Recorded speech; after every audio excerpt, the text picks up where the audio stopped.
قال رب اشرح لي صدري ويسر لي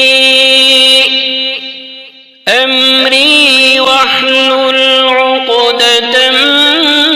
من لساني يفقهوا قولي واجعل لي وزيرا من أهلي هارون أخي اشدد به أزري وأشركه في أمري كي نسبحك كثيرا ونذكرك كثيرا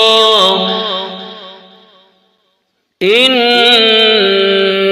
كنت بنا بصيرا.